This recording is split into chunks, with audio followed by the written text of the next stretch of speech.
Yo, what is good? Welcome to another edition of BTR. I want to introduce my panel right off the bat. This man needs no introduction, Mr. Jay Boyar. What's going on, Jay? What's poppin', fellas? What's good? And on my right, which is my corner, the man that is collecting all the championships, all behind him, but didn't get the one signed by Hulk Hogan. God damn it. I sure as hell did. What's going on, Niko? Great kid himself. Freaking Hogan, man. I went to the Hogan shop too, and out of all the autographs I saw on the wall, the one autograph I want was The Rock, and he wouldn't sell it to me, prick. You wouldn't sell it to him? No, I offered $200. He said no. Man, I gotta tell right off the bat, man. I gotta tell you. Listen, I'm not gonna lie to you. I didn't see Hell in a Cell. I didn't watch Monday Night Raw. I didn't watch AEW, but I did catch Halloween Havoc. And I gotta tell you, I'm gonna say the biggest shocker of the night is our boy made his return to NXT. Pete Dunne. Not only did he make his return, but he looked absolutely ripped. He looked since we've seen him. Yeah, like he's been hitting the weights hard. He's a character, and he's young, right? He's in his early 20s. I mean, he has so much potential. Yeah, he might not, I don't even know. I'm gonna fact check. You guys keep talking. I'm gonna see how old he is. Now, let me ask you something. What is your take on Pat McAfee? Are you liking this angle with Pat McAfee and 1-2 or he's 26 years old? So I mean, sky's the limit for this dude, right? Yeah, the sky is a limit. You know, and just to talk about Pat McAfee real quick, before that match he had with Adam Cole, he was a joke to me. After that match with Adam Cole, I look at that guy as a legitimate badass. And now that I know he can talk shit with a mouthpiece, he can actually wrestle, and he's got a little faction behind him. He's kind of dangerous, which is really cool in my opinion. What do you think, Jay? I know you guys are gonna think I'm crazy, but do you guys remember when Dennis Rodman would come to WCW and he'd come out in the jeans and fucking come and do like 2 moves and then go play for the Bulls? That kind of reminds me of Patrick there. The way he comes out to the ring, the way he staggers in, and his jeans and his fucking entourage and shit. Yeah, it's like you can tell he has another he has another job. He has something else that he does or something, it doesn't seem natural for him. But I have to say, like I gotta agree with you. Like after he fought Adam Cole, I had a whole new level of respect for his in-ring capabilities. I wasn't expecting too much from him, of him being a kicker. I was more expecting like, oh hey, I'm trying to get some spotlight from Adam Cole. I'm just a kicker, but honestly, his character is growing on me every time he comes to the ring, man. He's been the shock of NXT for the past couple weeks. It's been interesting watching his role and where the stories are taking him. But I see that like Dennis Rodman kind of WCW feel when I see this guy come out. But he's all right to me. When you add Oni Lorcan, who we love, and and then you put Pete together. I mean, that's a pretty dangerous group of people that are bitter about the way things have been turning out for them. If you want to get kind of deep about it, Burchell and Oaken could sure be like this. We've been screwed for years, and the same can apply to Pete. Like I should deserve so much more. You paired me with Riddle. You did this. I should be NXT World Champion. Like there's so much development that could be in that little group that they have going on there, and they're going to get a cool name and all that stuff. Hey, whoever wrote hi all, you have to go to streamyard.com/Facebook and get approved so we know who you are. Thank you. Were you guys surprised that they took the titles off of Fandango and Tyler Breeze? No, I think that was expected, actually. It was kind of like a nod to them to give them the belt in the first place. It's kind of like you paid your dues. Here you go in the history books as champions. But that was never a long-term plan or goal for it. I am a little surprised that they put it on who they put it on. But as you can see now, there's a plan for a bigger move. I could totally see Dunn going for the world title, the NXT world title, or the North American title within the next couple months. Now, what was the reasoning behind why Undisputed Era all of a sudden was out of the picture after, like they did that weird segment where like, does Adam Cole, does he have COVID or something? Like, why is he not, like they put him on an iPad and then like they were going to face off against Breezango and like what happened? Undisputed shirt on. Why was Undisputed taken out of the match? Who knows the real stories? You know what I mean? What do you think, Jay? Were they not cool? No, they got some there's like some secret guy that's like following them around and fucking, like kind of like Scream, like coming in and attacking them when they're not looking and shit. I don't know exactly what the fuck's really going on, but I think that to be honest with you, in my opinion, I think they're trying to individualize each wrestler from Undisputed, so they're not fully putting them together as a faction anymore. Because I do see, especially after the one, historic takeover, I do see O'Reilly going solo eventually on a solo run. So maybe they're just trying to, package them individually so that, they keep having guys. And also a lot of guys in NXT are getting hurt. So you're seeing the storylines change up weekly. There's a bunch of guys getting hurt right now. So I don't know, Vince, I'm with you on that. It's a big Hello, question beautiful mark, huh? Charmaine. Thank you for joining us. Let's start off with, let's just go down the card. I mean, the Devil's Playground match. Johnny Gargano taking on Damian Priest. This match went almost 35-40 minutes. I mean, it was a sure drag out fight all over the freaking arena.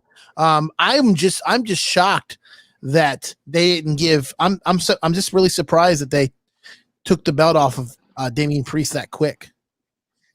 Those are the kind of matches you really want to be at live too. When they beat their ass all over the arena and then they throw each other through like off the stage. That's the shit that you never forget. I saw David, our boy, if you want to call him that, he was watching it and he was like right there. He was right in front of them getting thrown off into the ring, and it was like pretty impressive. So, what's your opinion, guys, on this match? What'd you think of it?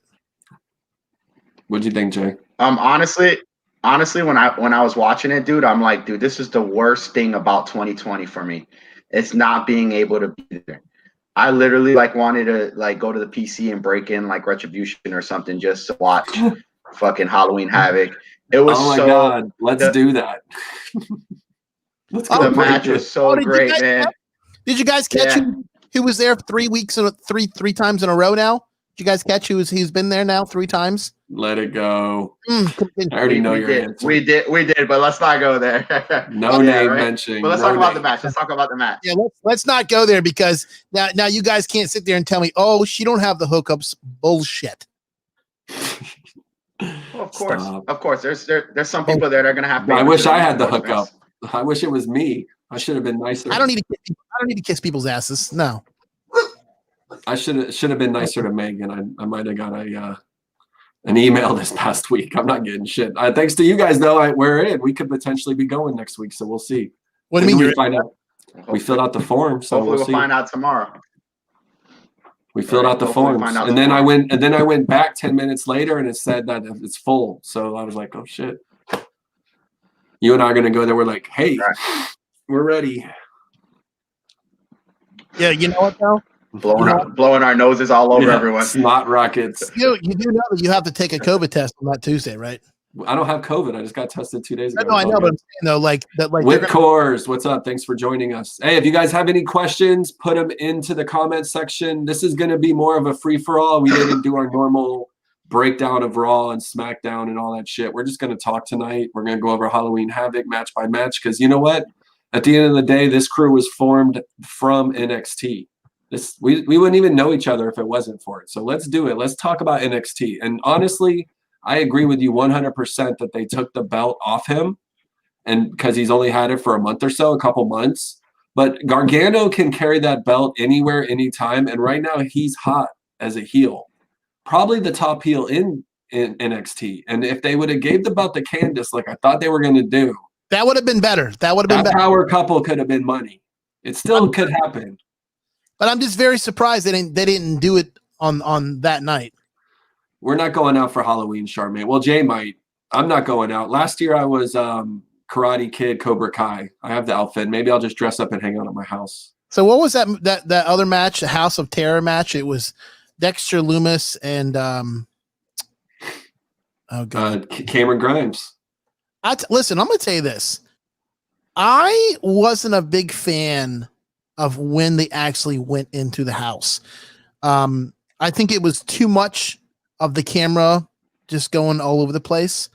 It was too dark. You couldn't really understand what was going on. I tell you, the best part of that match was when Doc Hendricks came out of the van. You know what? Vince, I agree with you. I thought that same thing, dude. Like at the beginning of the match, I'm like, oh my God, they're going into this fucking house here on Cimarron Boulevard or something, you know, like a normal 3-2 bedroom house. And they're throwing each other into the wall and stuff. And then I'm like, dude, this seems like a 90s horror movie. Like it really does. They even had a scene there where it was almost like Thriller where they had the zombies outside. Chasing down Cameron Grimes. They're all lined up in a row, like they took the scene out of Thriller. And I began to enjoy the creativity behind it. I thought the same thing at first. I'm like, man, this is good for 10-year-olds. And then I'm like, dude, this is a good Halloween classic, almost like a horror film, and that's what it portrayed. And I think they did a fabulous job with it at the end. You know what I mean? But that definitely ran my mind. Well, the ending in the ring with the zombies and the fog inside the ring, that was kind of cool. But I guess I was confused because there was no referee, so it was like they're just like spooking each other the whole time. Yeah. Right. Yeah. It's really at that point though, it was let's see how creative you can be and let's see how extra you can be, between Cameron Grimes, who can be over the top as anyone when he's running down the street like with his hat like, oh God, everybody, and then Dexter Lumis, who is like picture perfect American Psycho. You know what I mean? He's got it going on. He's his looks. The look is everything. And if you can just look at someone and they're like, ooh, he's got that shit. He's just got that creepy thing. He's nailed it. Right. He plays it so perfect. He plays that creeper role so yes, perfect. We could see you, Ray. Thank you. Welcome to BTR. R.I.P. Tracy Smothers. Yes, Tracy Smothers. R.I.P. You have to understand something. The reason why he plays that character so well is because he doesn't really talk. So all you have to do is you have to act like you're fucking crazy. Sleepy, like walk slow, be decent in the ring. That's a character that can have some longevity on it if you play your cards right. As long as Vince doesn't have him like delivering a baby or some crazy shit by the end of the year. You never know though. Right. Well, what did you think of the match, Vince? Like overall, how would you rate that match on a 1 to 10? Well, is it even a match? Well, I like how they eavesdrop little surprises. Like I said, when what's his face came out of the car, he had a big orange suit on. You know what I'm talking about? His name, they called him Doc Hendricks. He's the Freebird. Right. To me, that was kind of cool because. I'm kind of scratching my head going, okay, where does he come into play in this whole thing? Like, just like when they did the TLC, remember the headquarters? They did Money in the Bank. Yeah, on top of the. Yeah, but then they had like Brother Love and like IRS, like made little appearances. See, I feel like that makes moments like, when you put people in the match that don't belong there, it's kind of like a surprise. And like I said, I really wasn't a fan of how the match turned out in the middle of it. I think I was more enjoying the fact that Cameron Grimes was scared shitless and I think I enjoyed more of the vignettes with like him and Regal, and then like him pretty much pretending he's not scared when you know he is. I tell you what, it's definitely not like Days of Our Lives acting level, but it's pretty entertaining in my opinion. yeah, definitely not no. I would have to say this. Horror has come a long way since like the early 90s. You remember when like the blood was just so bad and like everything like that. And I'm actually enjoying it more, man. The movies are getting better. You know what I mean? And that portrayed last night, I feel like the whole setup there, the Havoc setup, the at NXT was really great, man. I enjoyed the whole Halloween theme and the way they set up the ring and the in between of the matches. So, but Vince, I gotta agree with you. I mean, at first I was like, "What the hell is this?" You know, but it grew on me as that match went on. You know, I think the only thing I was disappointed about was when Johnny Gargano destroyed the pumpkin right off the bat. I'm like, you just took the freaking main set piece and you cut it up. Come on. Or when he took the actual tombstone, fucking just Wow. nailed his ass. He whacked him and he went flying over a freaking house. Like, what was that, man? It was a tombstone. Yeah, the movie Saw. That's a movie for sure. It did have a. I know. I thought it was really cool that they brought back the Halloween Havoc, and it got me thinking about how. And by the way, for those of you not in tune with the ratings, NXT won this week 8-something to 7-something by almost 70,000.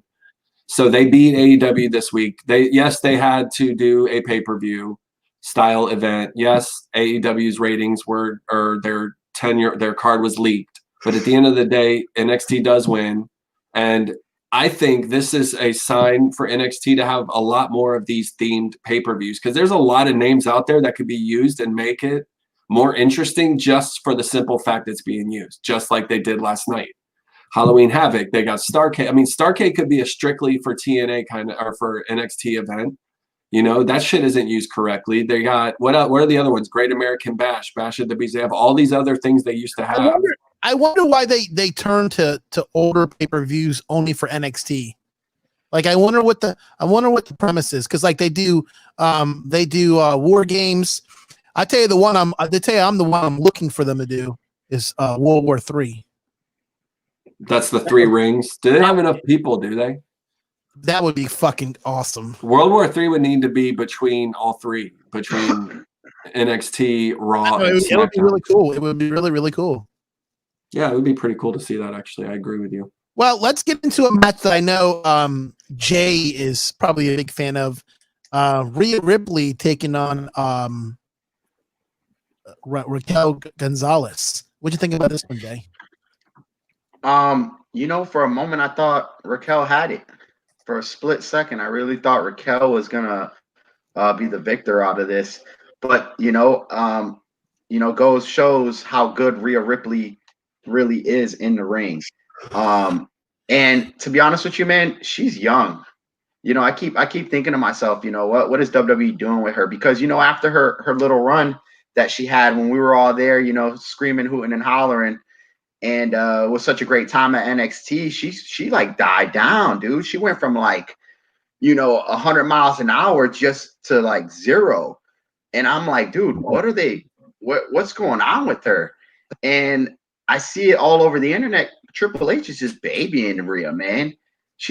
I keep forgetting how young this girl is, man. She's the future, dude. She's 25. What is she? 24, 25 years old. And yesterday you got to see how agile and her in-ring skills are. And it was awesome. And I do see a future in Raquel. I do, and I love how she came out with the whole Selena theme. You know, the Selena, the singer from the 90s who passed away. She came out with that same outfit when she performed on one of those nights. And so I do like what Raquel's doing with her character. So I do see a big future with both these girls. And it was just awesome to see, you know, both of them close to 6 foot, just throwing down the entire time. I'm wondering if I'd even have a chance against any of these girls. But it was a good match, man. It was good to see. No. It was a good match. So Rhea is 24 as of October 11th, 1996. Happy birthday, Rhea Ripley.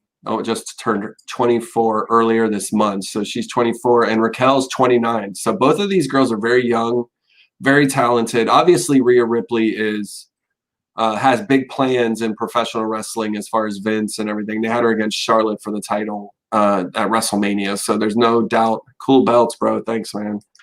There's no doubt about it that Rhea Ripley has a bright future as long as she can stay healthy. The thing that's shocking for me, and not really because we've been seeing her all along, is how great Raquel Gonzalez has filled into this position of a legitimate beast inside the ring, because we saw her shadow Dakota Kai for probably 2 months, 3 months, coming in the ring, doing little vignettes of beating people's asses, doing a move here and there. Now she's having full-on matches with Rhea Ripley, and in my opinion, that match was a banger. I would give it like a 7.58.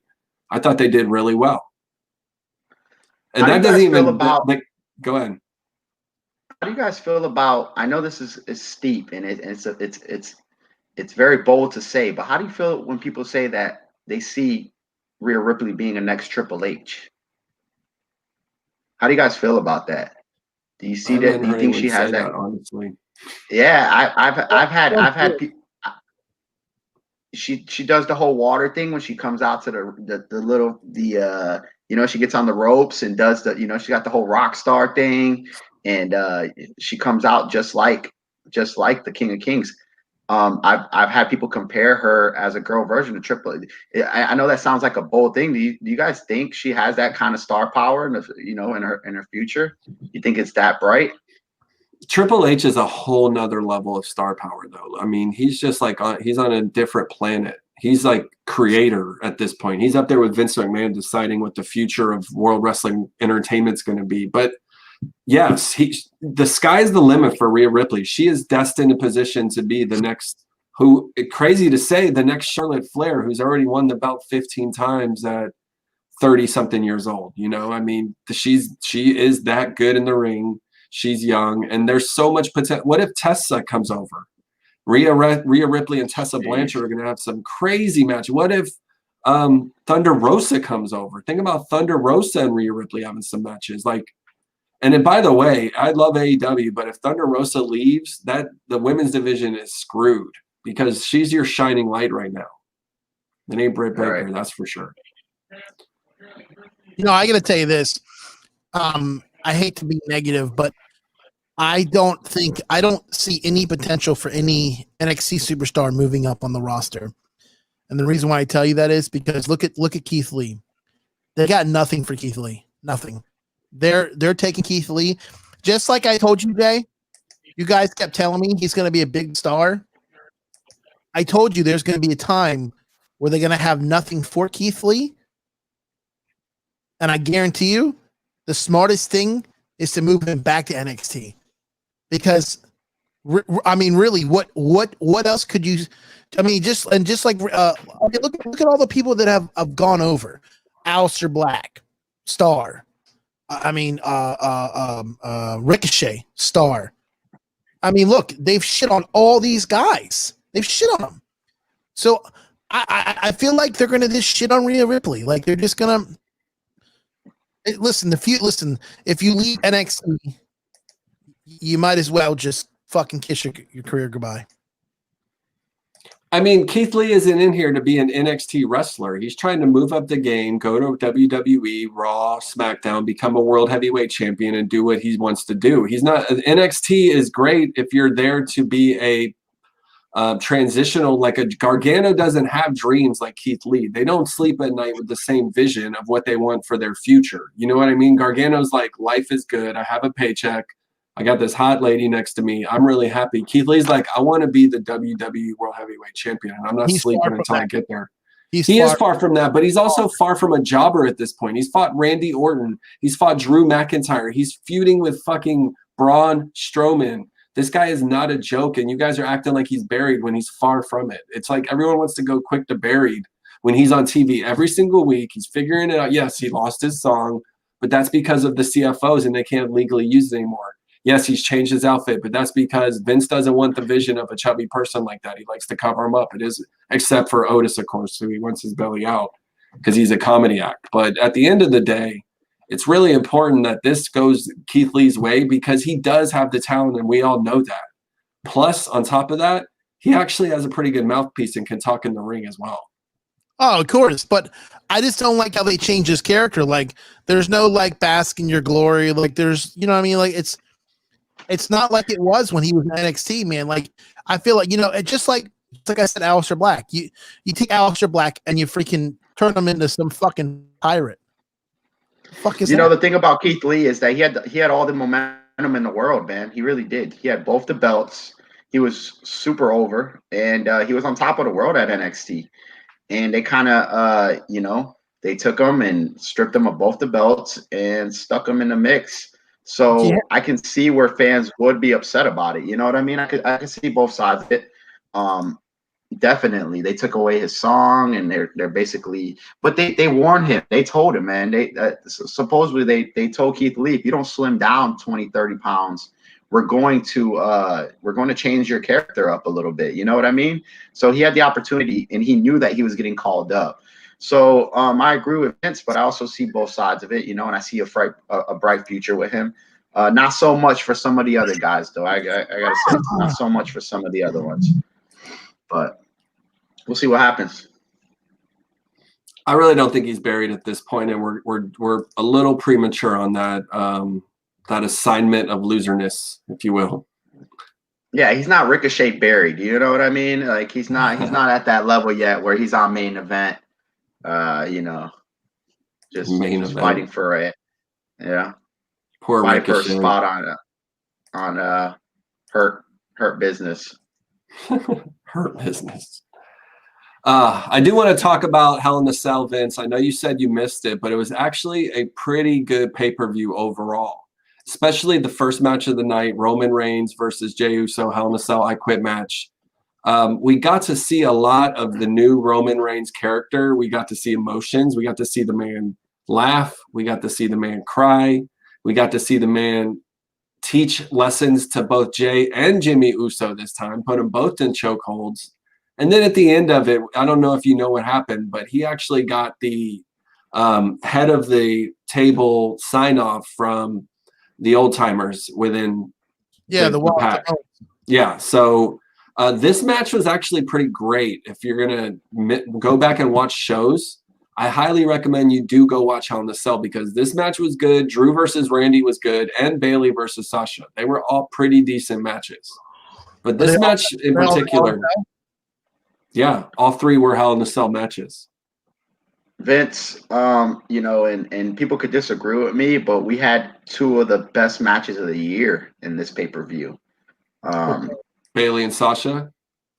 Bayley and Sasha, and I gotta say, man, that Roman Reigns match should not have been the first match. That should have been the main event, dude.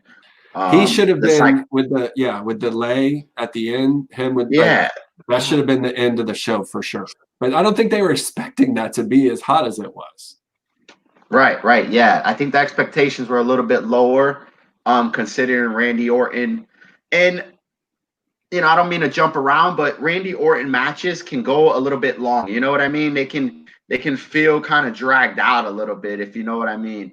So that's why I didn't rank that one as, you know, as much as I was happy that he won the belt. I didn't rank that as my top. But yeah, Roman Reigns match was one of the top matches of the year. And a lot of people are saying the psychology behind the match. They're using the word psychology a lot. The way he was embracing with his family and tearing up and things like that, man. I really was like, I thought I was watching like a sad movie or something. You know what I mean? Like he's had enough. It was like he's had enough. And then he's like, nah, yeah, man. Grabbed him and put him in a chokehold and tapped him out. It was pretty good shit, man. Go watch it, Vince, on the next couple days. Right. You got some time there. You and your pretty dog back there. You guys can watch some wrestling.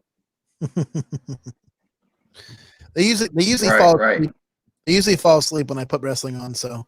And as Jay mentioned, the other match that really stood out was Bayley and Sasha. They gave it all. These girls right here, they just mix like two of the best. When they get together, it's just two of the best wrestlers in the ring at the same time in the same place. They don't bring that greatness out of other people, like when it's Bayley versus Lana or Bayley versus Lacey Evans. That shit doesn't happen. But when them two get in the ring, like they just for some reason want to go 110%.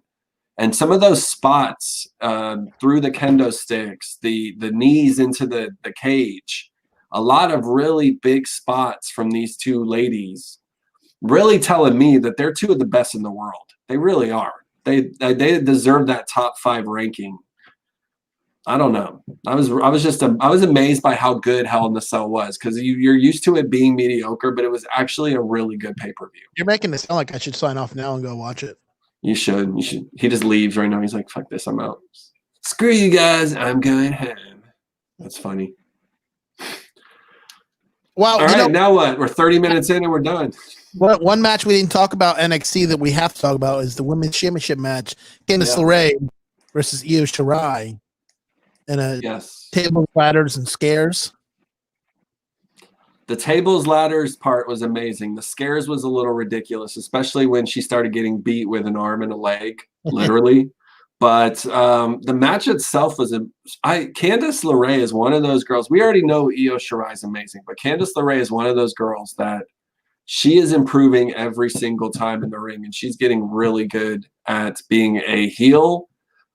She's really good at taking bumps. She has that Dolph Ziggler-like thing going on where she can sell and make you look really good from beating her ass. So I think I'm really surprised they didn't put the title on her, and I think they eventually will put the title on her potentially this year. What do you think, Jay?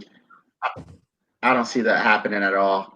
I think Io, I'm chanting Io all the way, man. That from the beginning of her entrance to the end of the match, to me, she's the top woman wrestler in the world right now.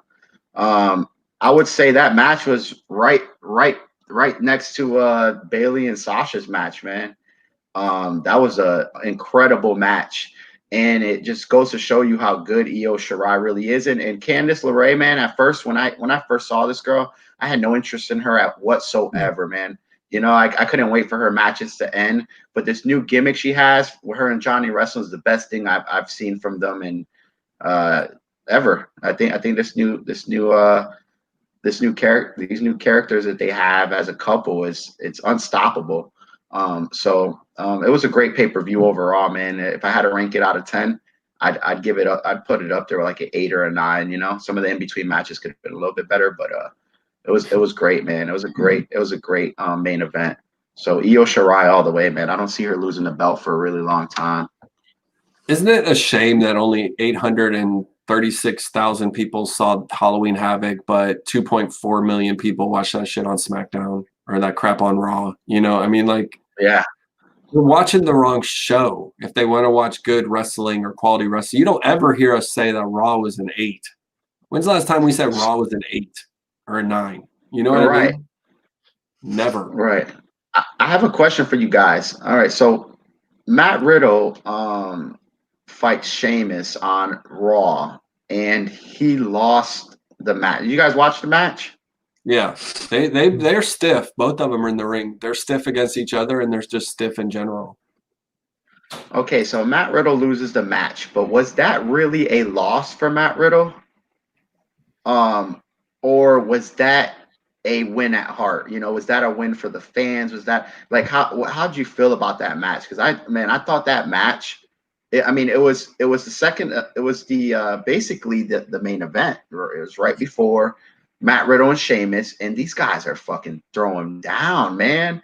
I'm sitting there watching. I thought it was like a takeover match, and then Matt Riddle loses, and you see everyone in the crowd going like, I'm looking at the entire crowd, and everyone's disappointed, dude. Like all the the TV stations, everyone's just going so upset about it. And I'm like, okay, Matt Riddle lost, but when is a loss a win? You know, and then is this situation one of them where he won over the crowd? Like, how do you feel? Where do you feel, the direction when Matt Riddle was after Monday night? How do you guys feel?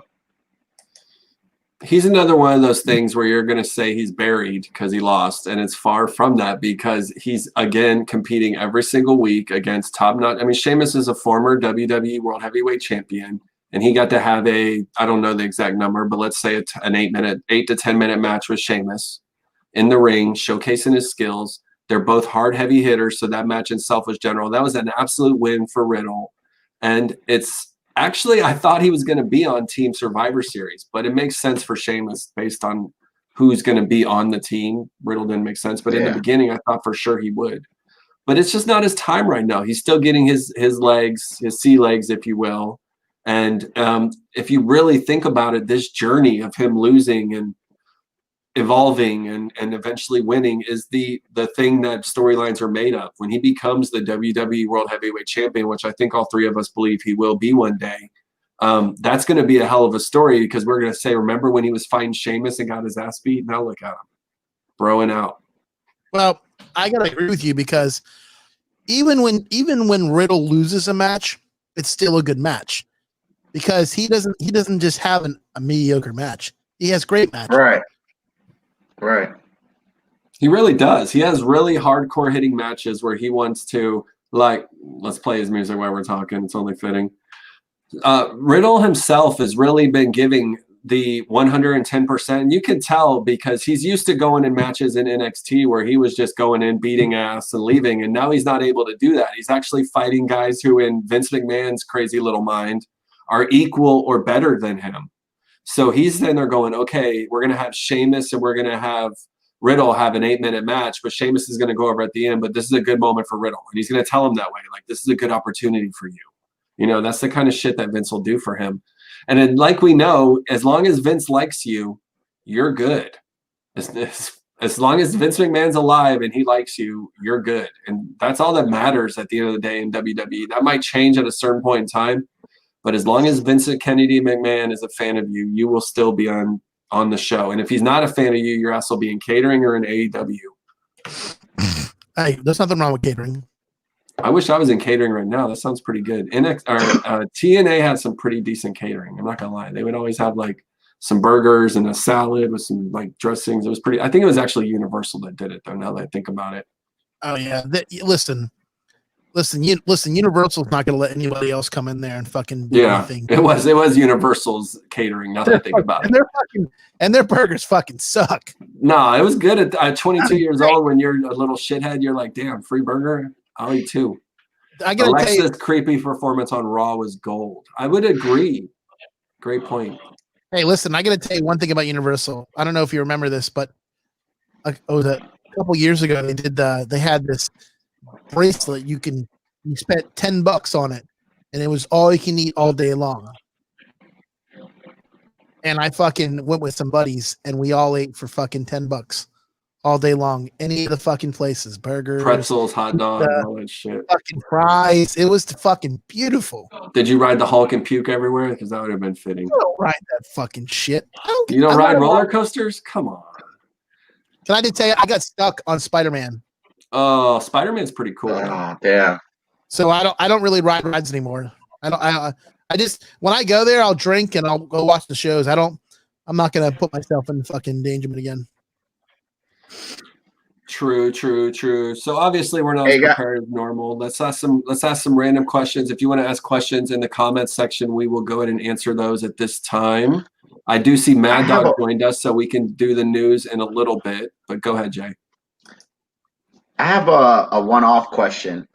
Wait, do you guys think that some of Retribution members are NXT superstars or returning superstars? Retribution is Dominic Dijakovic, Shane Thorne, Mia Yim, and Dio Madden. That's the four, and obviously Ali. So yes, they are former NXT members. Go ahead, Jay. A lot of people don't know that. How do you not know that T-Bar is freaking Dominic Dijakovic, dude? Come on, like a lot of people don't know it's Shane Thorne from TM 13 or whatever it was. They really don't. But I'll be right back. No, I wanted to. All right, bro. All right. I gotta go to the bathroom. Do your thing, bro. All right, bro. We're gonna remove you. I wanted to discuss a little bit, just because he's hanging it up, is Habib Nurmagomedov. I know he's Khabib. I know he's not a WWE star or AEW, but man, all right. So this weekend, I'm waiting to watch this fight on Saturday, and I'm strolling through Instagram, and I see The Rock put up an Instagram post saying, "Oh, he's at the gym, so he didn't know that the fight was at 2:00. So he wasn't gonna be able to watch it." I'm like, dude, how long are you gonna be at the gym, Rock? You know what I mean? 4.5 hours every day. Yeah, playing and banging. Yeah. So I'm like, dude, The Rock can't make it to watch the fight. Okay, so he's The Rock, you know. And so I'm like, you can't get UFC on your phone. Come on, bro. Yeah, exactly. Or you can't pay $70 for the pay-per-view and have it stream on your TV, one of your TVs. Dude, yeah. And so I'm like, man, let me watch the fight. I totally forgot it was, so sudden. And so I get the stream, and Khabib, the Khabib match is on. He's coming out to the ring, and and I'm wondering, it was so sad seeing him hang it up. Yeah. And I'm just wondering, how people feel about Khabib. Is he one of the best Is he the best UFC fighter ever? To me, I'd have to give that to John Jones. Right. And what kind of legacy did he leave? After all the the stuff with Conor McGregor and stuff. So what kind of impact do you think he left on the UFC? Man, that's a really tough call. And I think we should, have UFC talks. We love UFC. We should have UFC web shows. So we'll do this another time. But to agree with you, like Khabib Nurmagomedov is an animal. And to go in there against Justin Gaethje, who is a head-hunting machine, and when his hands hit your face, you usually go out cold. And he took some punches. He was in his face. He pushed him. And he was fighting him back. And then he did what he does best. He takes you down and chokes you out. Khabib is scary good. And I think it is sad that he's retiring, because the reality of why he's retiring is because his father passed away, and he really has no desire to continue doing what he's done. I believe if his father did not pass away, he might have had a couple more matches, but he's been playing to retire anyways. He was going to retire at 30-0. So the dude is 29-0. How many more matches do you need from this guy to prove that he's the man? The sad thing about Khabib is that he's 29-0, but he only defended the title like 3 times. Right. And he didn't win the belt to the very end. Yeah.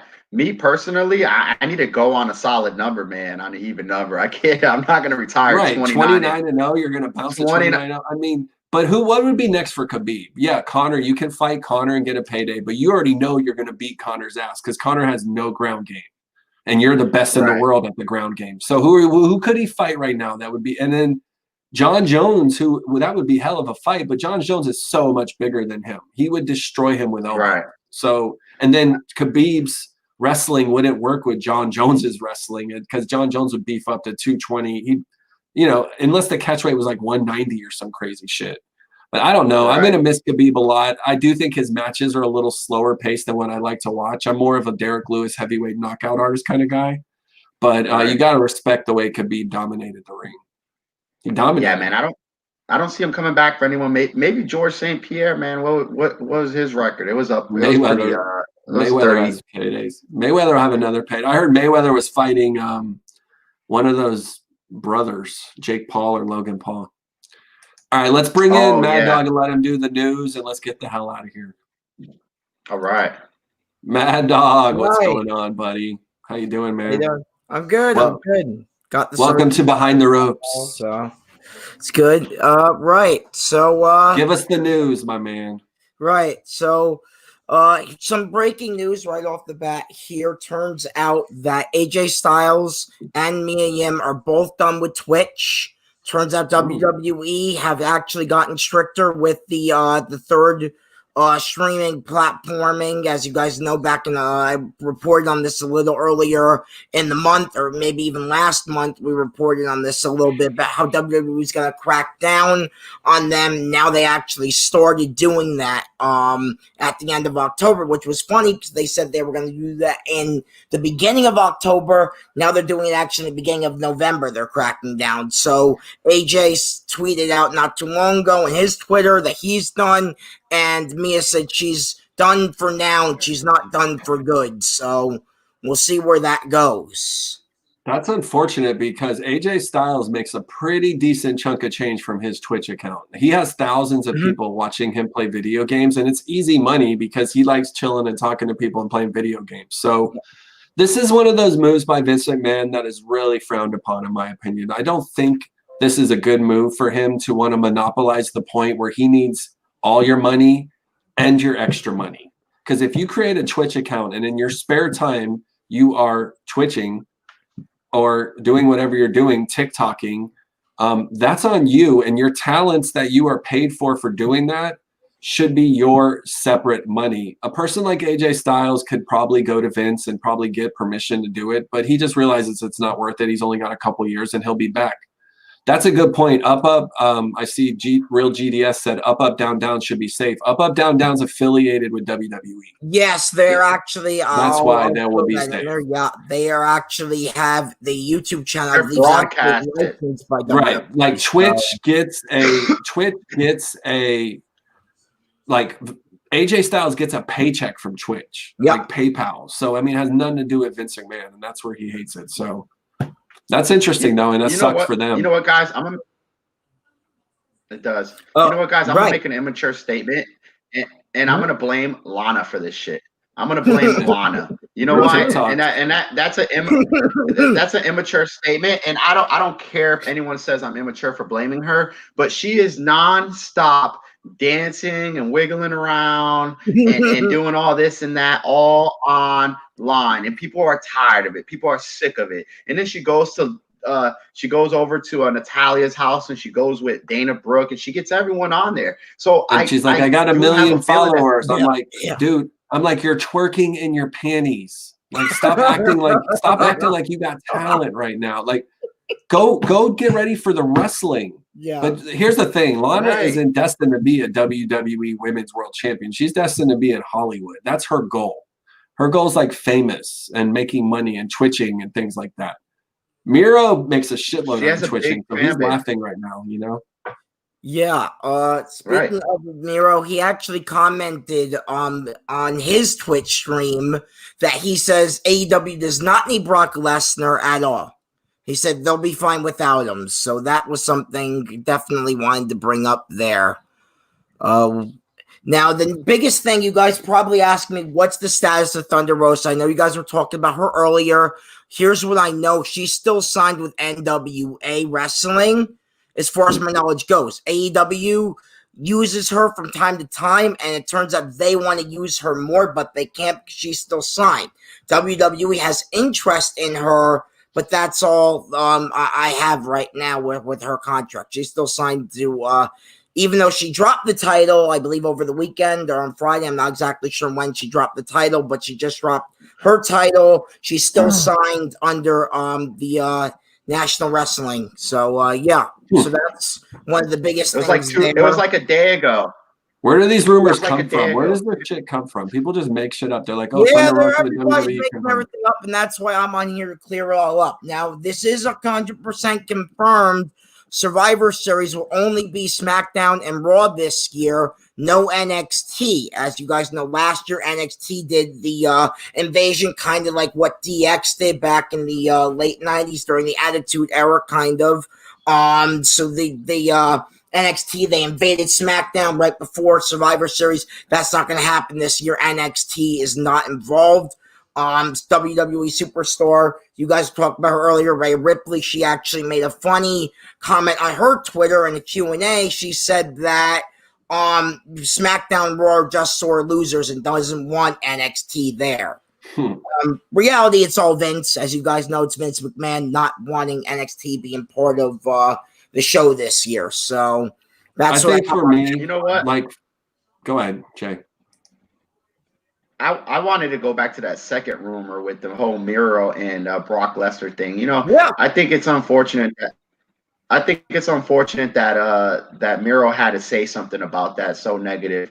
To me, I think that Miro is just scared that if Brock Lesnar goes to AEW, they're gonna tell his ass to stay home for week tapings. You know what I mean? That's why I think Miro is And you know, Brock Lesnar, I don't care what you got to fucking say. If he goes to AEW right now, I'm telling you right now, those ratings are going to triple. and there's going to be There'll more be- people there'll be driving over to a million, Jacksonville, that's for including sure. me. Oh, yeah. On that, Oh, we'll be in Jacksonville. There'll be see more it, but people they're not driving gonna to Jacksonville. triple, dude. He's not going to get 3 million viewers, but How he's going to many get 1.2 people million. again, when Miro jumped ship from WWE over to AEW, wasn't there like over like 1 million people watched or something, right? It was like a crazy amount, right? Of people. Miro isn't Brock Lesnar, though. Let's be Right. honest. Brock Well, Lesnar. I mean, yeah, like, obviously not. AEW. Still pretty cool though. What did I miss? Is Brock Lesnar going to AEW? no. So far, supposedly, He's what looking I more towards heard, UFC. they have plans for him at WrestleMania. That's what I heard. I don't know what it's going to be, but he's supposedly on call. So is John Cena. Hey, let me ask you this question, Maddog. Go ahead. What do you think? What do you think is if Lesnar came back? Would Paul Heyman be the advocate of both Roman and Brock Lesnar? He'd play that Paul Bearer role. It would make an interesting tag team to go against the Street Profits or the New Day. I'll give you that, but that's all I have on that one. It would be an interesting tag team. Think about it. Brock would like wipe his ass with a tag team belt. He'd be like, he'd throw it at Vince again. Like Vince got that shit thrown at him one time. He'd be like, "Here, take your stupid tag team belt." So, hi Jay. Look, you got a fan, Jay. Diane. There you go. Another Jay got his first fan. I love it. Another big one I have is we're finally going to see how Mr. McMahon runs the show. Netflix has teamed up with a bunch of people and WWE to make a Netflix docu-series about Vince McMahon's life and how Vince McMahon spends the money on tapings, on shows, on this, on that. So that's going to be a very interesting thing to see how this plays out. With It's legit. It's legit documentary. Yeah, and I heard the budget was pretty big for it as well. So this is going to be a big budget film. From they Netflix. actually hired the guys from I saw it coming to direct it. So yeah, it's going to be very. You know what? I mean, the only story better than Vince McMahon himself would be Ric Flair's story because that man's life is so crazy. But Vince McMahon's story, I want to see him. I mean, there's legends of him getting clotheslined from the Road Warriors and strip clubs and shit. You know what I mean? Like Vince McMahon has seen it and done it all. So that will, just like Brock Lesnar at AEW, when Vince McMahon has a show and it's on Netflix, I'm going to be watching it the day it comes out. Right. So the next piece of news, I saw that coming. After the whole Undertaker fucking 30 episodes or whatever they got going. Vince McMahon was basically like, sign me up. You know what I mean? Yeah. You know, Undertaker done, man. Vince McMahon's almost done, dude. And I think Vince knows it, dude. He's losing all his legends, and he's seeking. He's trying to force new guys as future legends down our throat, and it's just not working, man. And I could, Vince might as well just put his whole life out there and just lay it all on Netflix, man. That's the best thing he can do for himself right now. Let's be honest. But it's going to be a goodie. Who's going to play Vince McMahon? Is it a documentary or someone going to play Vince McMahon? It's actually a documentary. So they're actually going to take cameras, and I'm hoping we're going to see a little more WWE headquarters than just his office in the Money in the Bank match. You know, dinosaur. I want to see a little bit more of that place. How much did that T-Rex head cost? Let's just guesstimate right now. I know Triple H gave it to him as a gift. I mean, my guess would be $100,000. I know Triple H just what? What T-Rex head? Vince McMahon has a T-Rex head in the middle of his office, a real T-Rex dinosaur head. Gifted by Triple H himself. Triple H gifted him that, by the way. So that everyone how can I see this picture? I'm going to pull it right Money now. in the Bank ladder match. It's original.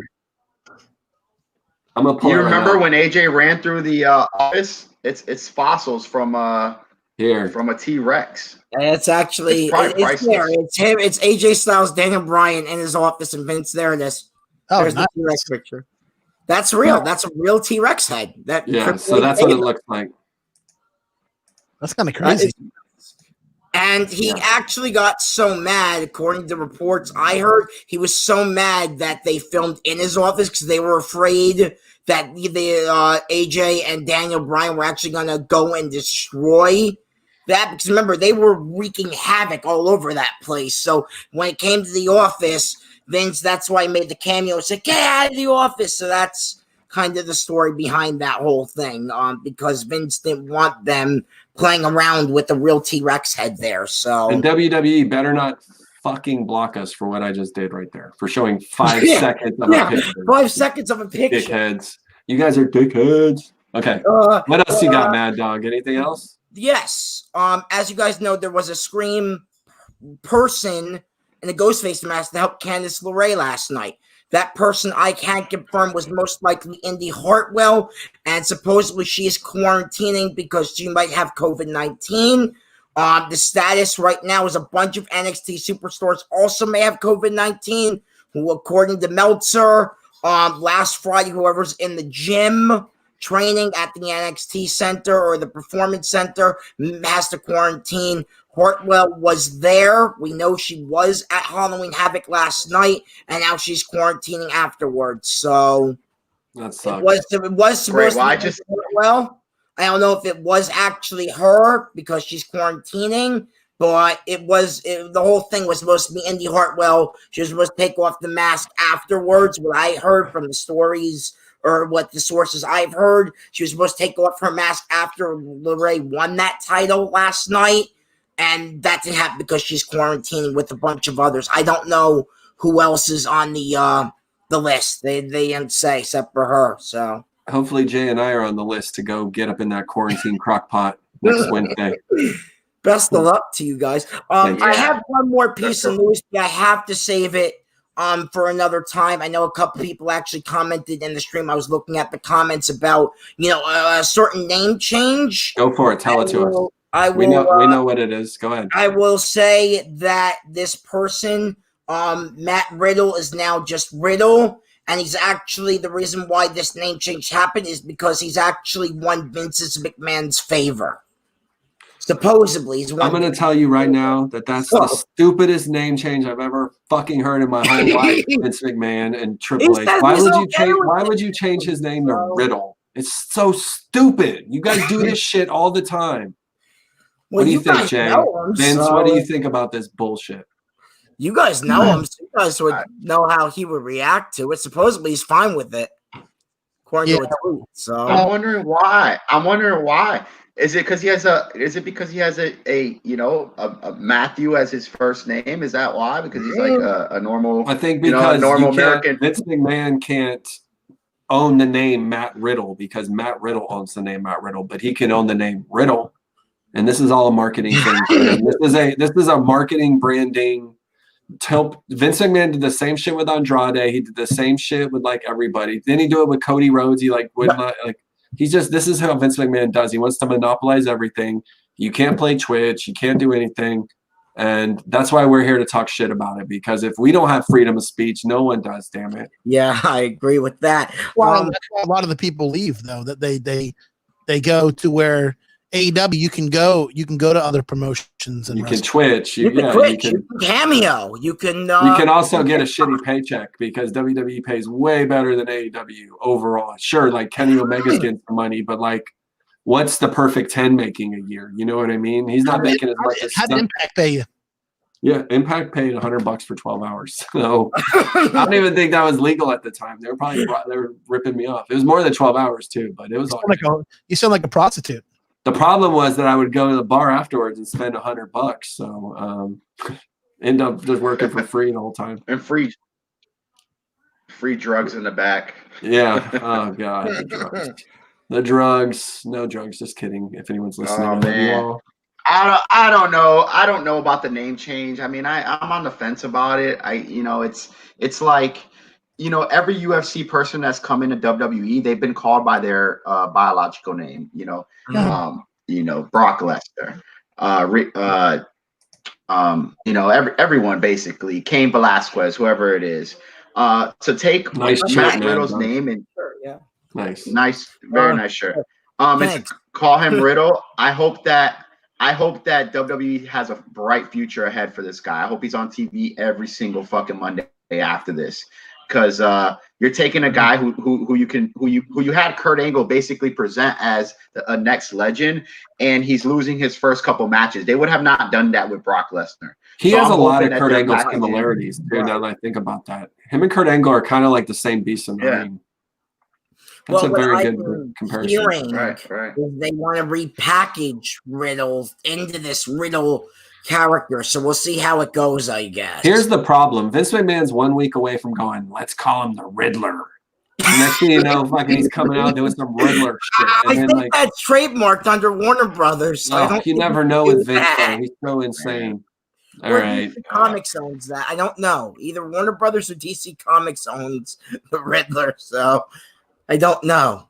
All right. Thank you so much for the news, Mad Dog. For everyone that is going to tune in and listening to us on Apple and Spotify and iHeart, listen to us next Tuesday at 7 p.m. We are interviewing the one, the only, the man of the hour, Leo Rush, a.k.a. Lionel Green. Tune in next Tuesday to see that. And then the following week, we are going to be interviewing the man himself, Riddle.